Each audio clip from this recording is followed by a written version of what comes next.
introduce our panel this afternoon, so I would like to welcome you most cordially to this. Thank you for coming. And I think I should really start by reminding you that these conversations, in my view, have been one of the most successful ventures that Jeanne actually started.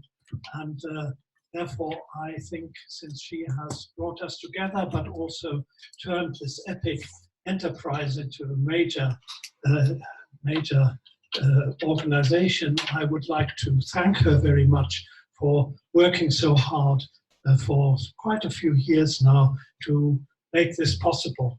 Now, as you know, this is the third conversation that we are holding. Some of you may have been to the first one, which was introduced by Michael Rosenthal. I think he's still here, where we had the well-known New York intellectual, but also journalist Victor Naviansky here. Then the second one was, I think, 6 months ago, when Alice Kessler-Harris in my history department was talking about her lifelong interest, first of all, in gender studies, but also labor history. And she was actually in a dialogue with one of her former students, Nick Gothic. And that was also, I think, a very successful event. And now we have, of course, our third meeting. And I would like to start with Jeanne, actually, before I subsequently also introduce Ruth Fischbach, and then Jeanne will take over and explain the proceedings for this afternoon. Well, Jeanne, I think I should say, got her BS, Bachelor of Science, and I'm a humanities person. As you know, I always have to be careful to get these terms right at City College, and she got her PhD in physical chemistry at CUNY, and was then a full professor and chair of the Environmental Health Services and associate dean for research in the School of Public Health at the SUNY Medical Center in Brooklyn for many years. But she came then to Columbia in 2007 as a tenured professor in the Department of Health Policy and Management in the Mailman School of Public Health, where she is now an emerita, but also a special lecturer. I think it's fair to say she is internationally known, largely also through her work on Agent Orange and other herbicides. And she also has served in this connection on the EPA advisory panel for the downtown WTC cleanup.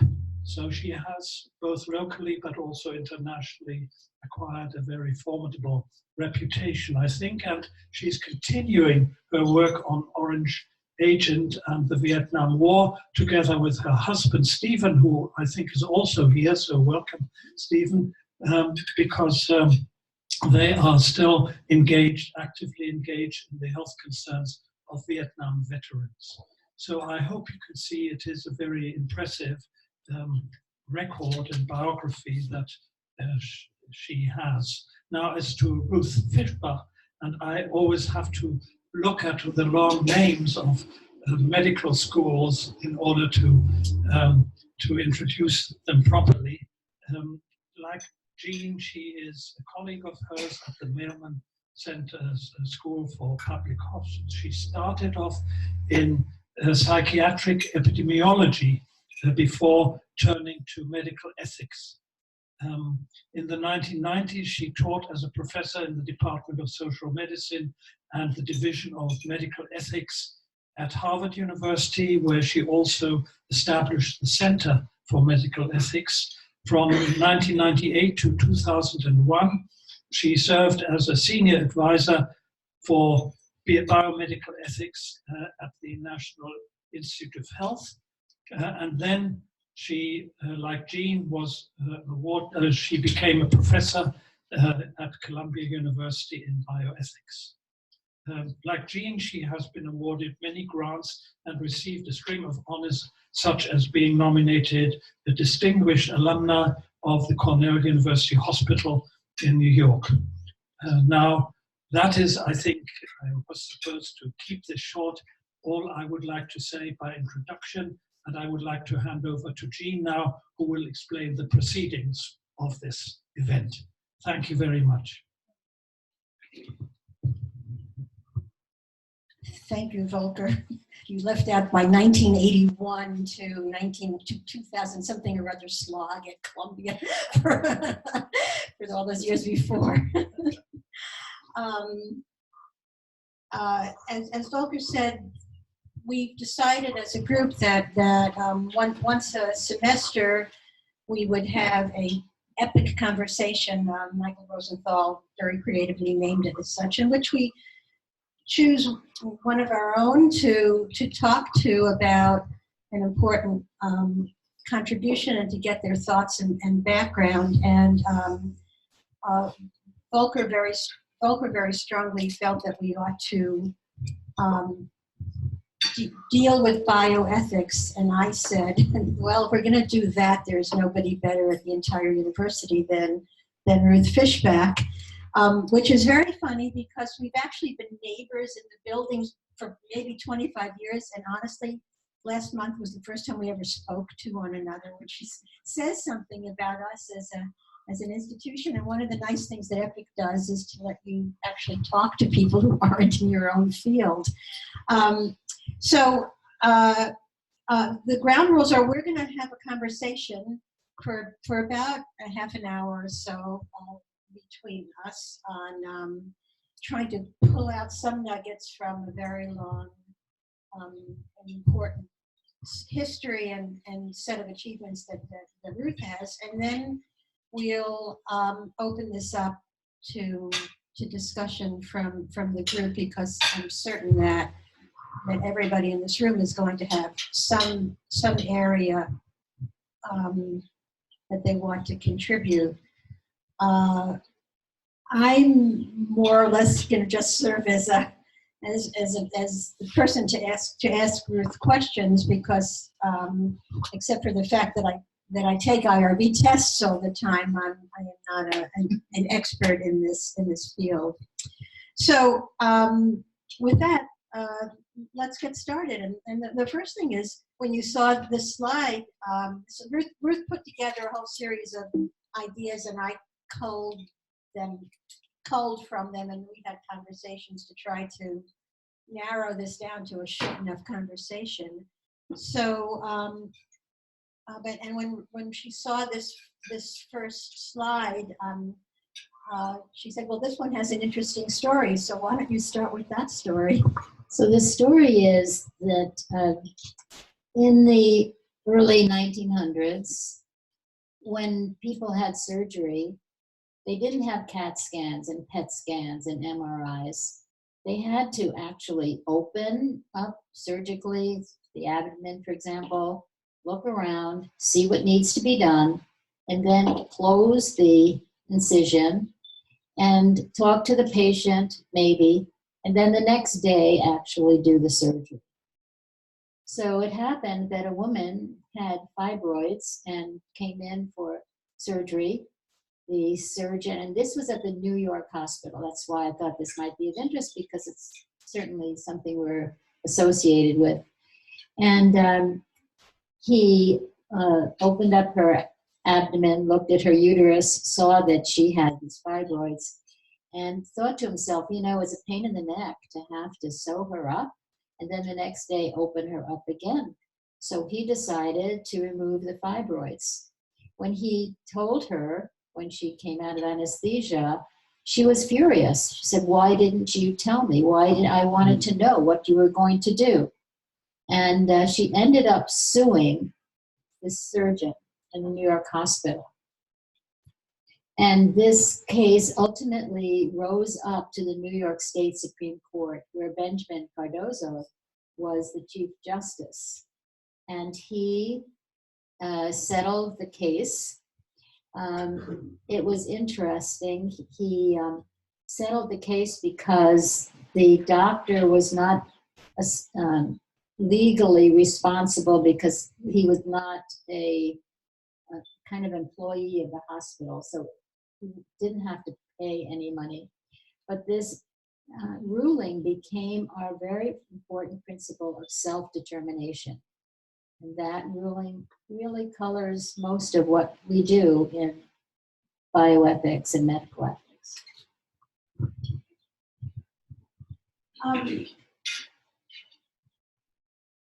One of the slides that you chose. One of the slides that you chose was this one. A prisoner in a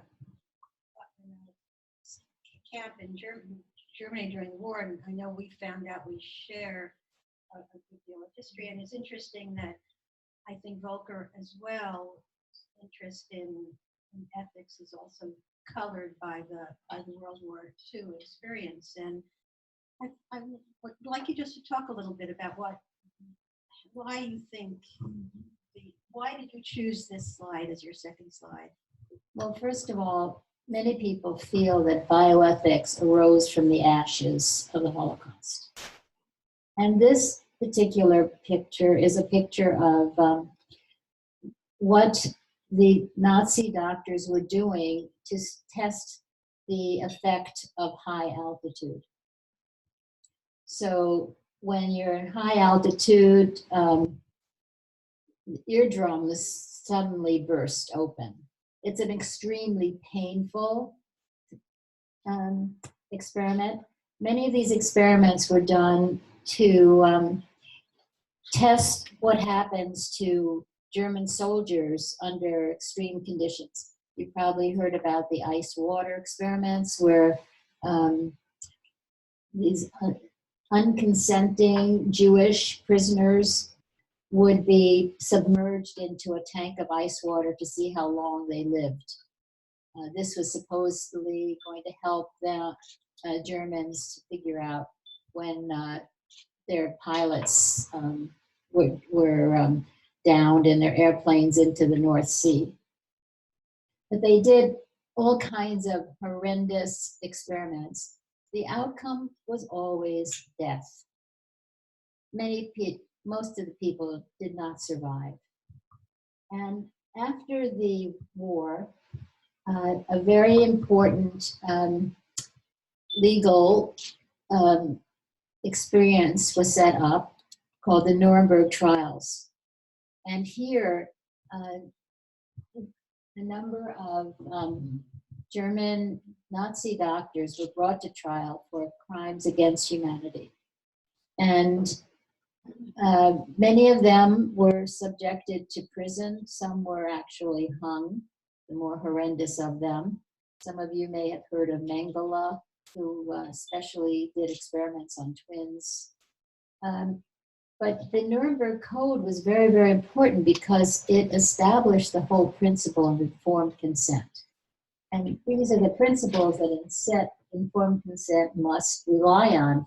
You have to give adequate information. The subject has to understand the information, and the subject must be confident when receiving the information, and the consent must be voluntary.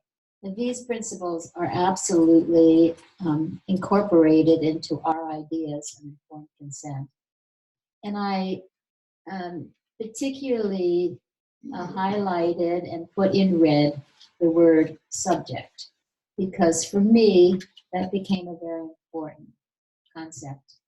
We'll discuss that a little bit later. You went on to choose this picture. Can you talk a bit about what this is? Well, many of you are familiar with the Tuskegee syphilis experiments. This was a very interesting experience, and it's complicated because in 1928, there was a lot of syphilis in the country, and there was no cure. So a very philanthropic family by the name of Rosenfield got a huge amount of money together to develop a study to see what the natural causes of syphilis would be in people. Unfortunately, in 1929, the stock market crashed.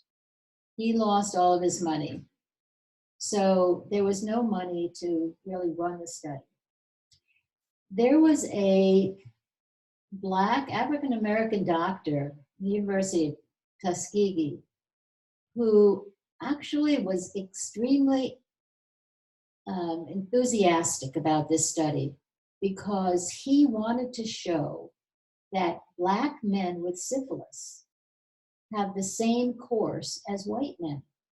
Somehow, because of our prejudices, everyone assumed that Black men would have a terrible course, and they were violent, and all, the worst kinds of sequelae.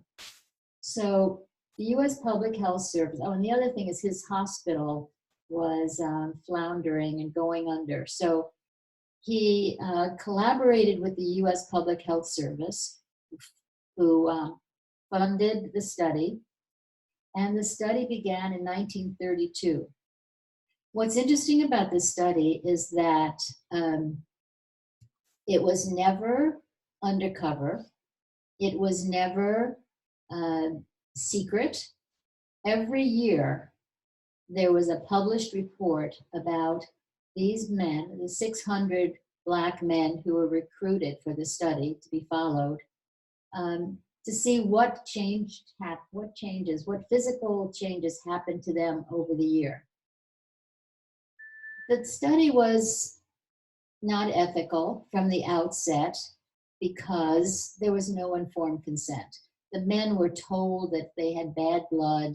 They were never told it was syphilis. They were given some mock treatments, told that they were real treatments. And this went on. And so from the outset, it was not so unethical until the advent of the discovery of penicillin. That was in 1924. And penicillin was begun to be used mostly for white people and shown to be effective in curing syphilis at any one of the 3 stages of syphilis. No Black person in this trial ever received penicillin. So that's when it really became unethical. And what's incredible is that this study ran for 40 years. For 40 years, the U.S. Public Health Service supported this trial until 1972, when a whistleblower published an article in the paper, I think it was the Times even, and the study came to a screeching halt. By that time, many people had died.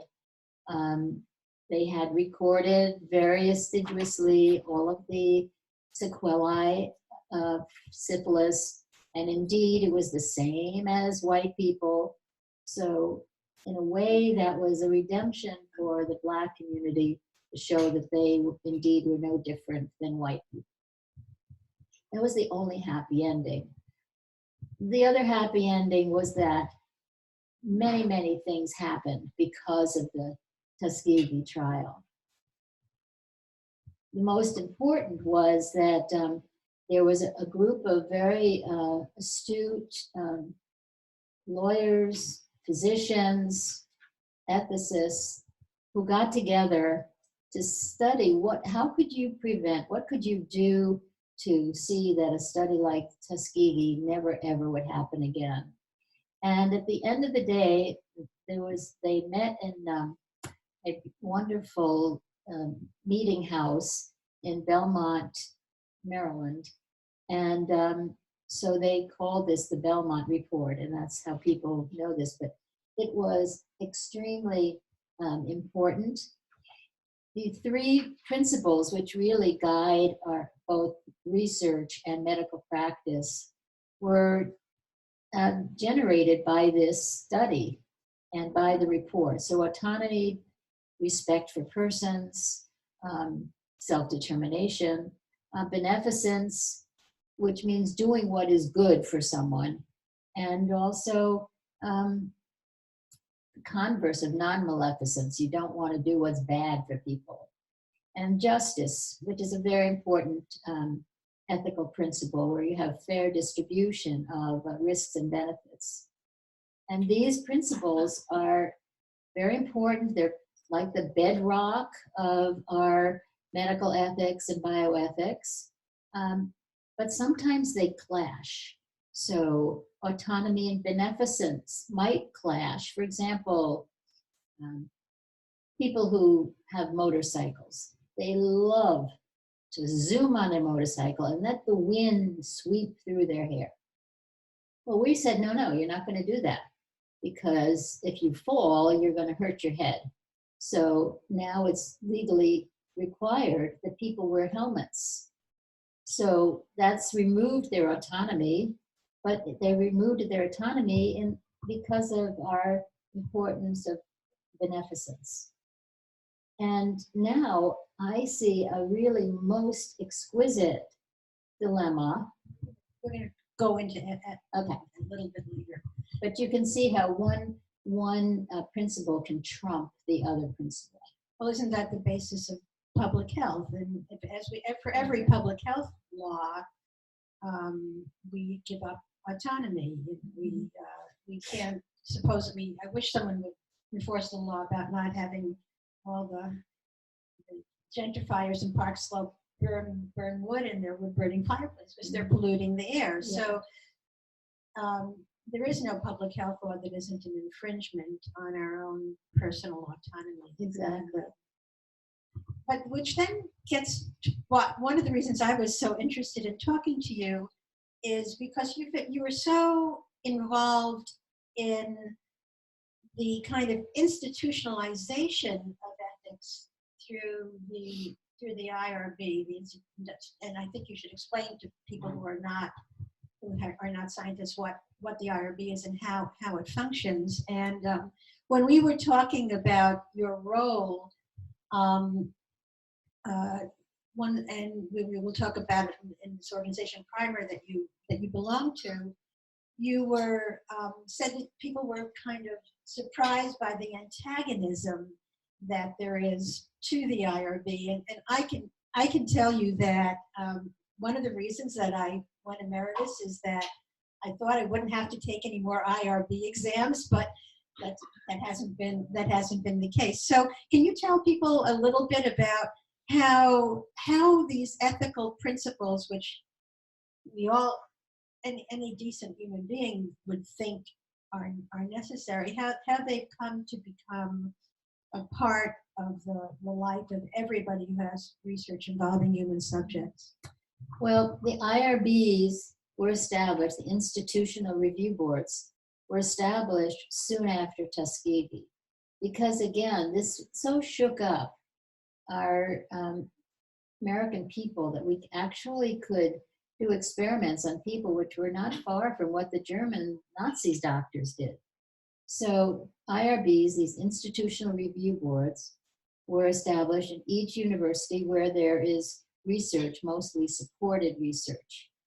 And it's particularly necessary when you have clinical studies, but it's also important when you have social studies. And this is where the rub kicks in. Many social scientists believe that you can do a, let's say, an interview study, and it's okay. You just go ahead, you do it. But you can't actually do it at Columbia. You really are supposed to go before an IRB, present your protocol, make sure that informed consent is going to be conducted, make sure that the rights of the participants are respected and the welfare is promoted. And the IRB is extremely important. Should I talk about the restaurants? So here's one example of a study that was done at Columbia downtown campus, this campus. Someone in the psychology department was curious to see what happens when restaurant owners get a report. You're familiar with it? Good. They get a report that something happened, their food is spoiled and people got sick. How do they respond to that kind of news? So he sent a letter that he composed to about 10 of the best restaurants in the city, stating that each one came from a client, somebody who visited the restaurant the night before, wrote the letter, dear restaurant owner, I enjoyed my anniversary meal at your restaurant, but when I got home, I got so sick, I spent the whole night throwing up and diarrhea and blah, blah, blah, and I'm sure that it was a result of your bad food. Well, no restaurant owner likes to get that kind of letter. And they didn't know what to do with it, but they felt they had to do something, so they threw out all their food. They took all the food out of the freezer. They spent, I don't know, hundreds of dollars getting people to come and scrub and clean and make sure that they got rid of all of the might be infectious foods. And they were very upset because they lost a lot of money when this became public. So after a while, a couple of the restaurant owners got together and said, oh my God, I got this letter and it was so upsetting and I had to throw out all my food and I fired the cook and it went on and on and on. And the other person said, I got the same letter. And pretty soon they realized about 10 owners got the very same letter. So anyway, this hit the fan and came back and the professor was identified. He was a beginning professor. And he didn't feel that he had to go to the IRB. He felt there was no reason. What's happened? What's the big deal? He's sending out a letter. So what's the big deal? And he didn't realize what the implications would be. And this is why the IRB is so important, because people look at the protocols and think about what are the rights being violated? Is the welfare being maintained? And so needless to say, he was soon let go. The university had to pay quite a bit of money. And hopefully it's a lesson that social scientists who feel their studies are really benign, just interview studies aren't necessary to be reviewed by the IRB. Well, a couple of slides from now, I'm going to do a little bit of pushback on that because of the difficulty of trying to actually do studies and get them through the IRB. And what this is Primer is an organization I didn't know about until I spoke to you, and I realized why is because it's really an organization that's aimed towards administrators and people who manage. Yeah, researchers too. Are there? But oh yes, but they're all joined together to try to promote ethical research. They also have a branch that looks at ethical research for animals too. So the IACUC, any of you may be familiar with IACUCs, which is the research on animals branch. But certainly for researchers, this primer is very important, public responsibility in medicine and research. And it was founded in 1974. See, a lot of things were generated by the Tuskegee and IRBs, primer. They're all a result of the Nazi experiments and Tuskegee. So I'm going to here. But one of you, when we were talking, you talked about a kind of struggle you had from the beginning with Primer about the idea of subjects versus participants. Can you talk a little bit about what that means and what the struggle was? I don't know how, do you feel subject participants, they're interchangeable, it doesn't matter? You do feel there's a difference? Well, I agree. I felt there was a big, big difference. Primer did not.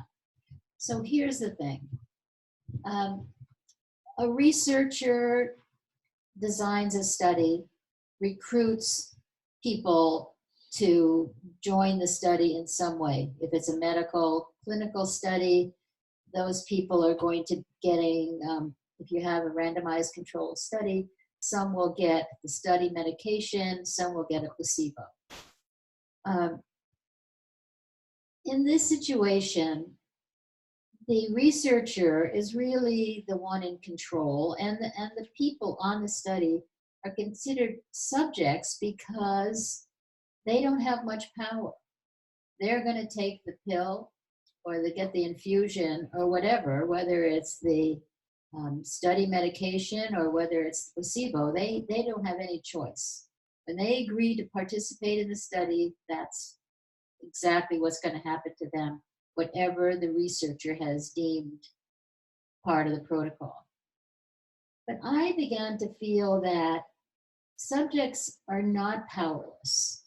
I felt that they have the ultimate power because, number one, they can decide not to participate. Number two, they can decide what questions to answer. And number three, they can withdraw at any time. So they really do have power, I think. And I felt it was demeaning to call them subjects, especially with the history of Tuskegee and the Holocaust. So I served on the Primer board for 19 years, and I fought consistently for this change. The NIH has mostly made that change. They use the word participant now, and I feel redeemed. There are still holdouts in Primer who feel that no matter what I say or anybody says, there is still an imbalance of power, and the researcher has the power, and the participant has little or no power. So the terms subject, which everybody understands, should be used, because when you use the word participant, both the researcher and the research subject are participants. They're both participating in the study. So their stand is they want to make the distinction between subject and researcher, subject and participant. Well, this kind of brings me to the next point. Ruth is the co-author of an excellent book, and something we're not going to have any time to talk about today is the enormous impact that she's had on trying to get ethics and humanism introduced into the medical curriculum, which is not, which is she teaches a course that gets subscribed to right away, but it's a very small course, and Harvard has about 1/3 of its students, but we have almost a very, very small number of students who go through anything about ethics or humanism. But this is a very, very interesting book. And after all of these years of thinking about it, when I read parts of it, I really crystallized things in my head that I hadn't thought through before. But we talk about subjects versus participants and being within a study, but which then gets you to the next level of what is the relationship between people, not necessarily subjects or participants in a study, but people in general, and things like the Institutional Review Board, which requires, for example, that a layperson be part of the Institutional Review Board. And when I sat on the IRB, I wasn't that crazy about some of the points that the layperson makes. And in what you wrote here, and which I had not thought through before, you write that every new scientific advancement and discovery generates a plethora of ethical questions and dilemma. This book is based on the principle that bioethics itself is an amalgam of many different disciplines and skills that must include the underlying science.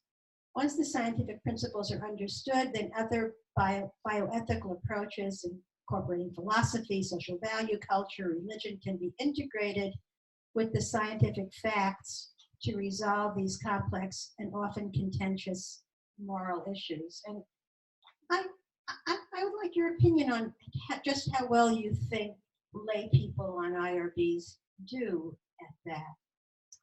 I think it's difficult. And I've seen many lay people struggle when they're on the IRBs. Many feel intimidated. They're afraid to voice questions, objections, because they may seem as though they're ill-informed. But I think their role is very, very important. They serve the role of evaluator. How is this going to appear to a lay person? And are lay person's rights and welfare being taken into consideration? They can do that from a non-scientific perspective. So it's very important. And I think there should be more than one. I think having just a token community member is wrong. I think there should be 2 or 3 people, because there's strength in numbers, and together they can feel more secure in raising objections. And those objections sometimes seem trivial to the scientists. You know, why bother about this little tiny trivial event? But in fact, it can be very, very important. So I think lay people are very important. I serve actually on an IRB now for the Population Council. It's a group of researchers and lay people who evaluate protocols that are sponsored by the Population Council, and often have studies in Africa and the East that are very important. A lot of them are social science studies. I just reviewed a protocol about evaluating the care delivery for hospitals in Pakistan. So it's a very interesting organization. I still have, sometimes I feel like an elitist because I have very mixed feelings, especially given our experience in Agent Orange, where we've spent our lives studying this, but our quote unquote allies among the veteran community so often get the science so absolutely wrong. Even though their underlying focus and aim is right, the little details are not good. And so it's an ethical dilemma. Well, think right? about it. You know, if you are the lay person and you're trying to talk about CRISPR and genetic engineering and genetic editing and, you know, the genome and whole genome sequencing, and it's very difficult for a lay person to make an intelligent. And the other thing that's difficult is that often technical people use specialized knowledge as a way of kind of getting what they want through, even though that may not be the most ethical thing. And with Agent Orange, you know, they have specific formulations that, honestly, I have a PhD in chemistry, so I understand all the esters and whatever, but the people who've been subjected to the exposures don't, and they get it wrong, and they'll go to court and they'll be thrown out of court because they got it wrong. But their underlying point was right, you know, and so it's difficult. It's hard to know. Which then brings us to the next thing that I know that you feel very strongly about. And that is, how do you deal with these are all surprises for me because I changed all of the slides she did. So this is part of a little IQ test we're giving along the way. So how do you deal with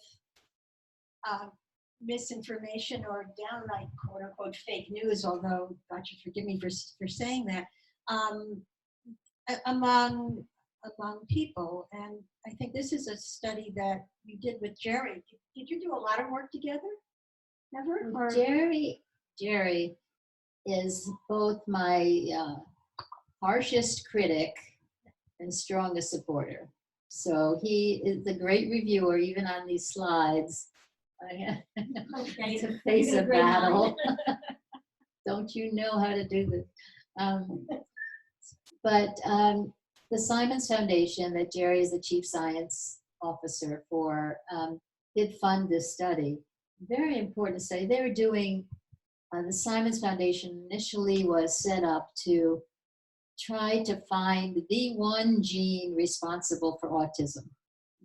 Of course, everyone knows now there is no one gene, and they've gone on to look at other things. But at the time, that was a very important outcome for them. And I heard some of the study reports that were presented at some of the meetings, and I thought that there was no social science that was reported on at all. Everything was very basic science and very esoteric genetics.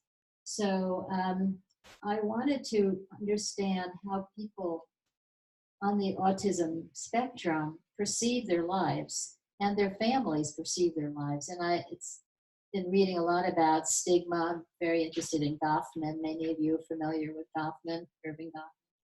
And so I did this, what I thought was a very innovative study, 502 parents who have a child on the autism spectrum. And these parents were very carefully selected. I don't want to take too much time to go into the requirements for the study, which Jerry very carefully engineered. But they had a child who had been diagnosed in a whole series of clinical and medical studies. You know, one of the problems with genetics, with autism, we're wondering why we have so many cases of genetics, why maybe 50% of children now born are on the autism spectrum. And a lot of it has to do with diagnosis, because there were no set criteria. And the Simons Foundation spent a great deal of time and money to develop criteria that were used in, were there 13 different sites across the country? There were 3,000 families who were enrolled.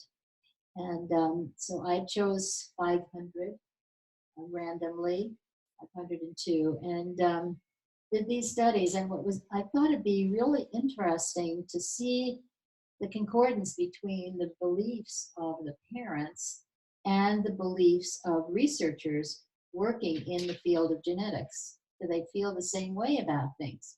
So I asked them about whether they feel people with autism are stigmatized. The concordance was absolutely amazing. 93% of the scientists said yes, and 95% of the parents said yes. So it was amazing. You don't find that kind of concordance. But then I asked about the causes of genetics, and there was a disparity. So the scientists felt very strongly that the cause was genetics, and the parents were kind of all over the field, but 37% of them, or a large percentage of them, felt that the vaccinations, the MMR vaccinations, were actually the cause of autism. And 37% of them were reluctant to vaccinate their child. Now we're seeing the outcome of this, and it's really horrific. We're seeing measles epidemics in the state of Washington and in New York City especially, and Texas. And we're not so surprised about Texas because that's where Andrew Wakefield is living. Are you familiar with Andrew Wakefield? He was a British physician who, despite his conflict of interest,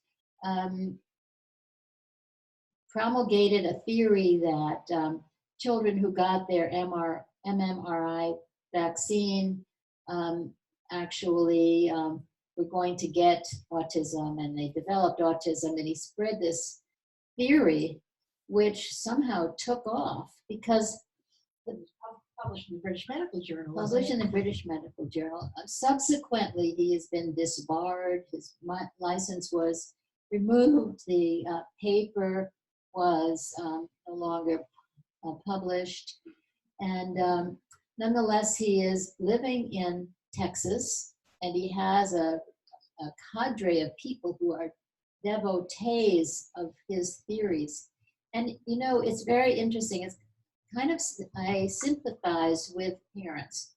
You have a child born, very loquacious, active, brilliant, wonderful, gets their measles and rubella and mumps vaccine, and within a short time, when they're about 2 years old, go downhill so fast. They become non-vocal, violent, completely really out to lunch, as you can see many children with autism turn out to be. And it's very, very sad. So this temporal relationship seems so absolutely concrete evidence that the inoculation immediately had some sort of relationship and led to autism. So parents are reluctant to vaccinate their children. And now, in the year 2000, measles was considered eradicated. No one worried about measles. Nobody saw a case of measles.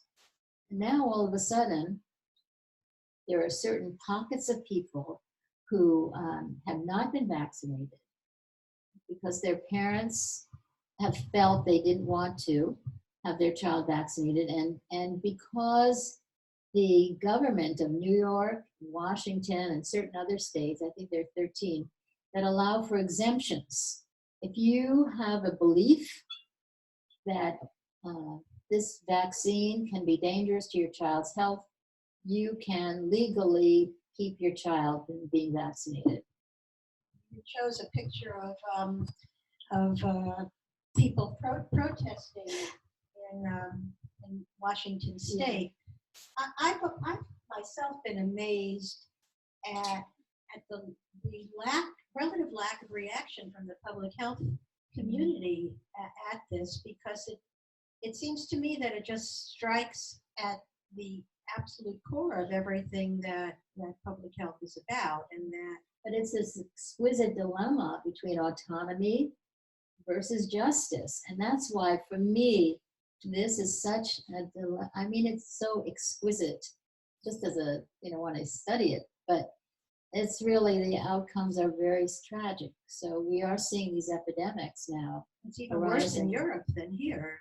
Italy has thousands of cases. And many of the cases, for example, in the Hasidic community, it all started when a visitor from Israel came to the U.S., to New York City and Borough Park, and infected so many people. And same when travelers come from Italy or some of the other countries, they bring measles to this country. And we have to think about ways, we have to demand that schools not let children into their public schools unless the child is vaccinated. Now, if you're a parent who is against vaccination, you have a dilemma. What do? Do you homeschool your child? Or do you give in? Or do you somehow ask for some medical exemption? It's very difficult. Well, it's all part of, in some way, the scientific community deserves the skepticism, because we're so bad at communicating. Yeah. And I guess I share a little bit of this elitist thing with the comments I made about lay people on IRBs.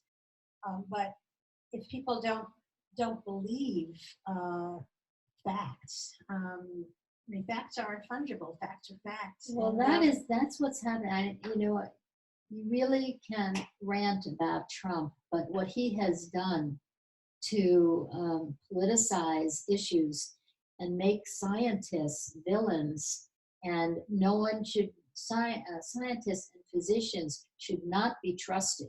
There are so many articles written on Facebook and some of the other media about how scientists and doctors should not be trusted.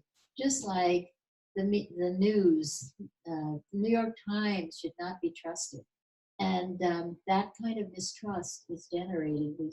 Yeah, but on the other hand, we enter the world of genetics where, I should let Ginny speak to this, where incredible, we're really on a Jekyll and Hyde-ish journey that is really awesome. But this is a great slide. Okay, we have a dilemma in this country. We have many people who are waiting for a kidney transplant, and we don't have enough kidneys to go around. And people are dying while they are waiting. So couldn't we develop somehow artificial kidneys or program a pig to develop a human kidney? So this is kind of a prodrome for that. It's a mouse who is growing a human ear because in his embryonic state was given the gene for developing ears. I don't know, science is too much for me. But so we see this happening, and we're seeing actually that a lot of research is being undertaken, even at Columbia especially, to see if we can develop human organs that are within the body of an animal. So. And then that's when we start getting into a really slippery slope. I put together a couple of your slides. These are your twin sons, I guess, clones of her own. And the point I think you're making is that they are they started out genetically identical, but they didn't end up identical just on these few characteristics. I'm sure there are others. And I know in the work we're doing with veterans now, people are looking for post-traumatic stress disorder genes. And that just slays me, since we find linear dose-response relationships between combat and PTSD, and you don't get linear relationship to external factors if these things are being driven entirely genetically. And so, but there's this whole phenomena of epigenetics, which we're beginning to learn more and more about. And that's probably the cause when these when this one cell splits, and I won't tell you the story, but I've embarrassed Jerry about how now you have to tell 4 us. minutes. But just very briefly, so these twins were born. They were undiagnosed and unexpected, and they just came out of nowhere. And I was, whatever happened? I know about fraternal twins, but what about identical twins? Identical twins are in the same placenta, and they share genes, and how does this happen? And I did a lot of research, a lot of study trying to figure out, and I finally came across one theory that seemed plausible, and that was the force of the sperm hitting the egg splits it. And when I told that to Jerry, his chest just expanded. So this theory is as good as any, that nobody really knows. So we don't have time. You recently wrote a paper on CRISPR. CRISPR is everybody know that way of genetic editing. And I was actually very disturbed by your paper. We have to continue our conversation, because in that paper you talk about the autonomy of the embryo, which is absolutely the perfect setup for it's pitting the rights of the mother against the rights of the embryo. And now there are so many states in the Union where women are being accused of murder and manslaughter because of embryo failures, and of course the right to lifers. So we have a lot to talk about. We don't have the time to talk about here. I just want to, because I want to open this up. I'm sure everybody in this room has something to say. I just want to give a little picture Ruth in her different, her pink, what do we call them, pussy hats, and the science would march. And is that your son? And Stacey Abrams? Yeah, that's another son. That's another son. And Stacey Abrams. He lives in Atlanta, so we spent an afternoon going out and calling people. Very interesting. I don't know if you've ever called anybody when working for a candidate, and people nowadays do not answer phone numbers they do not recognize. So it was a frustrating experience just leaving a message, but that's the way it is right now. People are so suspicious. and then these are two foundations that Ruth is active on, and this is the one that's uptown by Washington Heights, which I didn't even know was there. So that should be one of our little trips that we plan for Epic. And then We'll go back to that last. Oh, that's okay. the That's next it. one. And Ruth, This is so heavy. wanted to, and I failed. I didn't know it had come out. So this is Ruby's book. What's that? Thank you. I don't make a big to-do and try to sell it. Okay? I'm not pushing it, but I want people to be aware. This is an amazing, amazing book.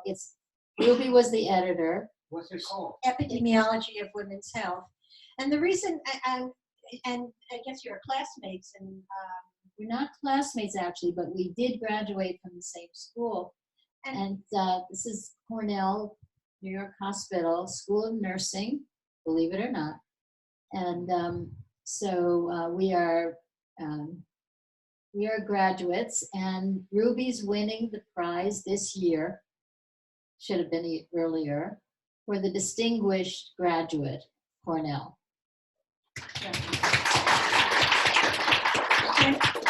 I just want to conclude this part of this by saying that after all these amazing conversations we had, and we gave out a one-page write-up on Ruth from the AAAS, and all of her accomplishments and deep thought, really teaching the first courses on this when she was at Washington University. And so I'm sitting in her office and she says, "Oh, I want to show you the thing I'm most proud of."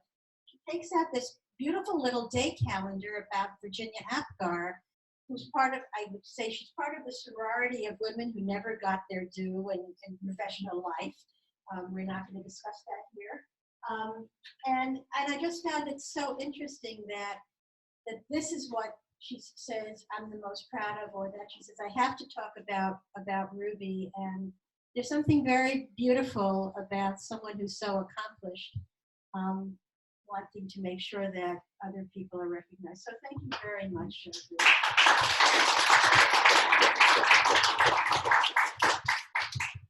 Well, thank you very much. I'm sure you are all straining to ask questions, so I've been asked to mediate this. Yes, please. Would you like to start? Sure. And if you could have brief questions, no long commentaries, please, because.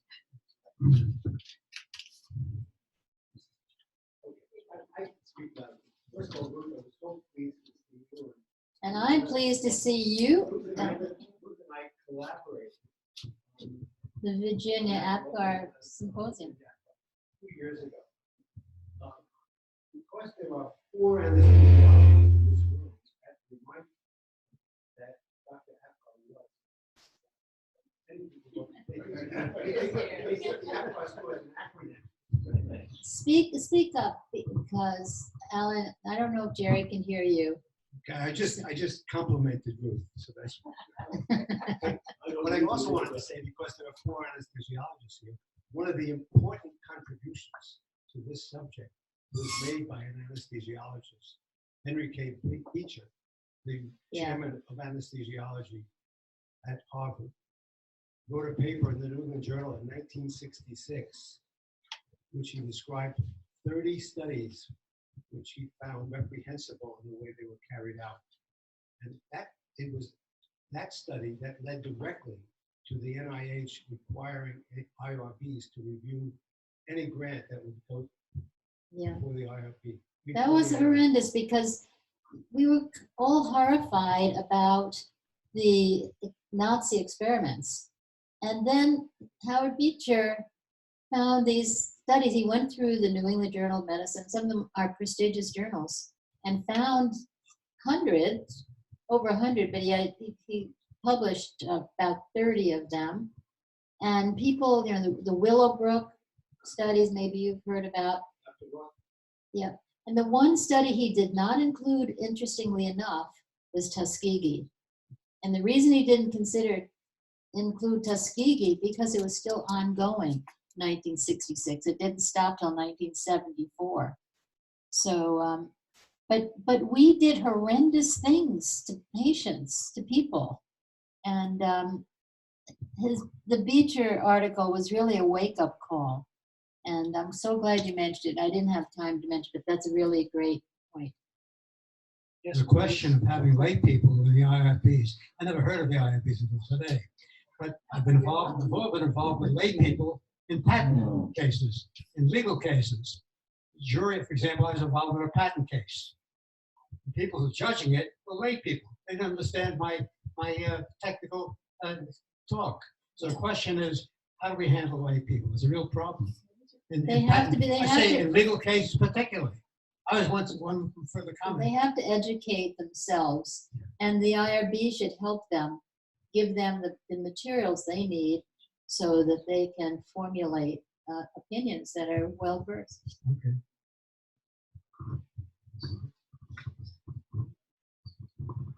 I'd like to go back to your motorcyclist who wants to go without a helmet. I think it's more an issue of the libertarian philosophy. What if that motorcyclist told you that he had a $3 million health policy, that if he had a head injury, not wearing a helmet, that $3 million would go to take care of him for the rest of his life? If he lived. If he lived, then yes. And if he dies, then the transplant surgeons would be really happy and you'd have more kidneys. But if he lives with that and has all of his expenses covered by an insurance policy that he pays for, how would you look at that as an ethical resolution? Well, I don't consider money resolution of society is not going to pick up the tab. I mean, the problem with the libertarians is they want to do what they want and have someone else pay for it. Here, he's paying for it. So it's just him. He gets in an accident, runs into a wall, survives and is crippled or, cognitively messed up. It sounds like you have a strong opinion. How do you feel? I think it would be okay. There's no social. So everybody should just do whatever they want to do and if he be libertarian? He covers his own costs. No one else is involved. Well, it is, because what if he runs into another car because his hair was blowing in front of his eyes? We don't know. I think that's kind of a specious. Well, the trouble with libertarians is that they forget the practicalities of running a lawful, cultured, peaceful society, which has to have rules and regulations if we're going to. It's the justice issue. You have to think about society as a whole, and unfortunately, the individuals may rail against some of the stipulations, but in order to preserve the society functioning well, they have to give in. And this is when it goes back to the measles epidemic. You probably heard about the herd. You need a herd immunity. You need a certain percentage of the population. No, I don't think so. No, you're not legally liable, but that's the reason that I'm glad that we are getting a debate going. But there are other people who would like to ask questions. Yes, please, Dan. You mentioned parental choice as it relates to the measles vaccinations. I think there's another area of parental choice that is quite challenging today, and that relates to transgender issues. Yeah. And I recently became aware of a case of a 14-year-old girl who wants to have conversion surgery. Her parents are opposed to the surgery, yet a judge has allowed the surgery to proceed. And I was wondering if you could comment on where do the parents come in? What is the limit age-wise where parents have a say, no say? Yeah.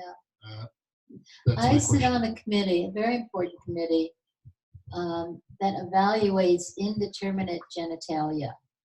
Babies are born and it doesn't look like they have a penis, or their clitoris may look like a penis. It's difficult for the doctors to make the decision, are they male or female? And in the old days, the doctors, because they knew the grandparents were right outside the delivery room, they didn't want to cause a problem, they would tell the parents, congratulations, you have a girl. Congratulations, you have a boy. Well, that didn't work out so well. The parents soon thought that they wanted to be able to make the decision. So they are trying to make the decision, but we're turning out now that children are beginning to feel very strongly about their gender identity. And they are the ones we are beginning to support, who are going to make the decision about what gender they're going to choose.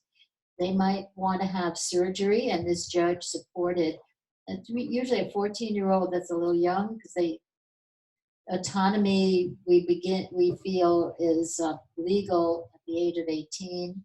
They can make decisions, but a sympathetic judge hearing a very heartfelt case may vote in favor of the child making the decision for transgender surgery. We're seeing this happening more and more. I'm not sure why. It's like autism. We see so many cases all of a sudden where 50 years ago we didn't see it. Now we see a lot of people choosing to change their sexual and gender identity. So it's an interesting time we're living through. What do you think? Well, as a parent, I'm a little taken aback that a 14-year-old would be given total independence or could reject her parents' opinion on this. And I was wondering, you mentioned 18 as being the cutoff. Yeah.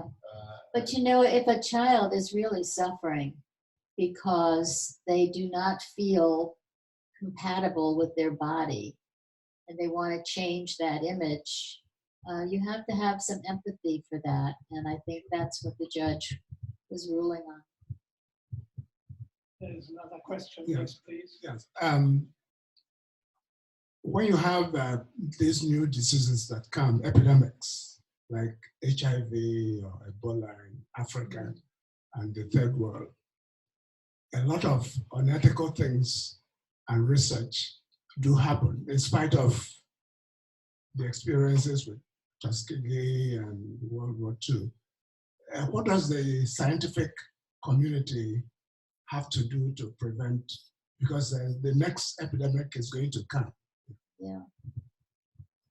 Well, we have to be on guard, number one, for these epidemics. When Ebola came into the US, there were certain hospitals that were set up to take care of people. And the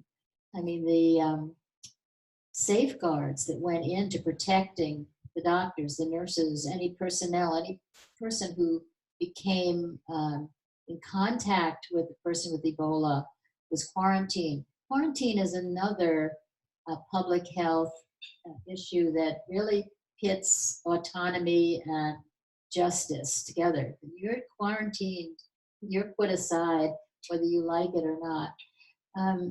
So I think we have to be very, very careful. We have to be knowledgeable. We have to know what we're doing.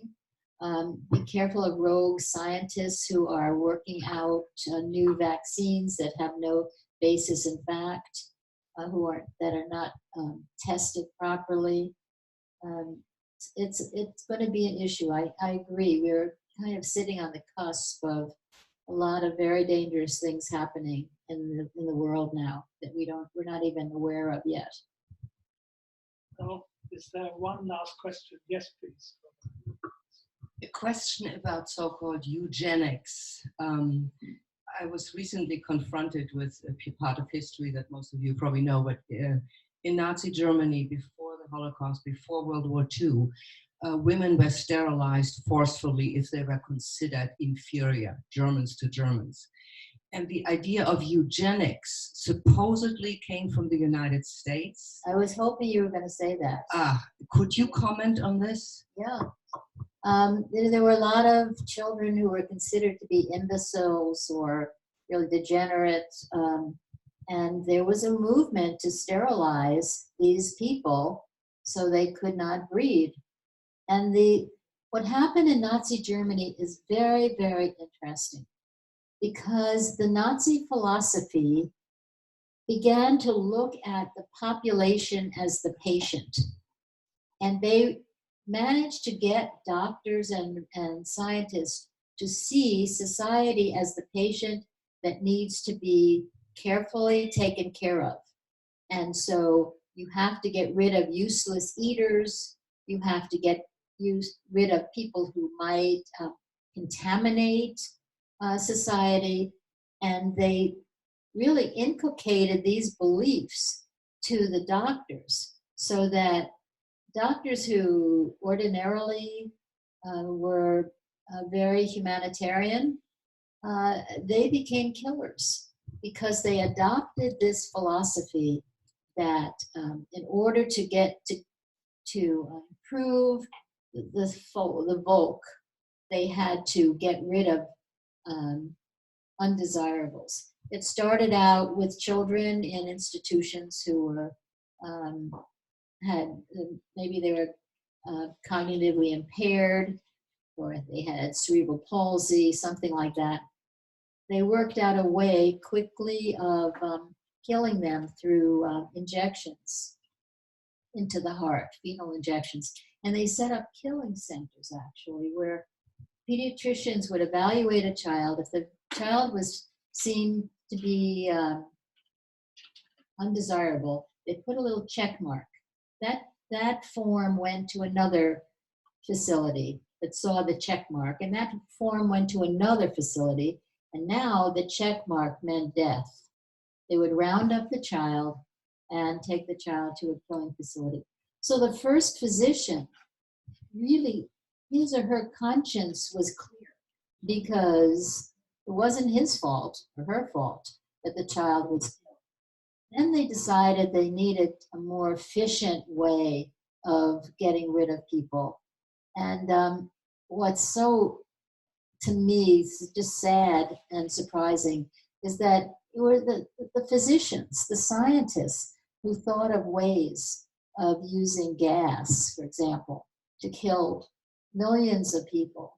So they worked out ways of putting people into a room, telling the people they were going to take a shower, and they could easily get people in without any fuss, and then they would turn on what was to be a shower but was really gas, and annihilate millions of people. The really awful thing about so much of the chemical warfare that the Germans carried out was that it was done with American chemicals. The whole war, the whole air war over England could never have been done had National Lead, I think it was National Lead, not provided all the tetraethyl lead while they were still dealing it, because the planes needed the lead so they wouldn't knock and fail. And they knew exactly what they were doing, so they sold them enough before we went to war to sustain them throughout the whole war. So there are no clean hands in and the Cyclone B also. There's a lot of American right parts of that. But I'm glad you brought up the fact that the Nazis adopted the American philosophy. So was it actually done in the US? Oh, absolutely. Oh, yes. Well, We didn't have the mass killings, but we did have a lot of sterilization. Well, it's for me as a historian very interesting and very important. I think that we started off with history and these very depressing slides at the beginning, and have now come back to these enormous dilemmas that not just one society, but quite a few actually had to tackle in the past. And nevertheless, I feel that fortunately we moved on from there. And I feel we have a ways to that go. We're not had, out of the woods. We had the most really stimulating and interesting discussion. I hope you agree that we should continue these conversations, because this was certainly one of the best that I participated in, and I learned so much from you, Ruth, and also from you, Jeanne. So I would like to thank both of them for providing us with a lot of food for thought, I think. I certainly go home now and really wonder, not just as a historian, but also as an ethicist, medical ethicist, how we can possibly tackle the dilemmas that we have been talking about. So thank you very much again. It was a wonderful meeting.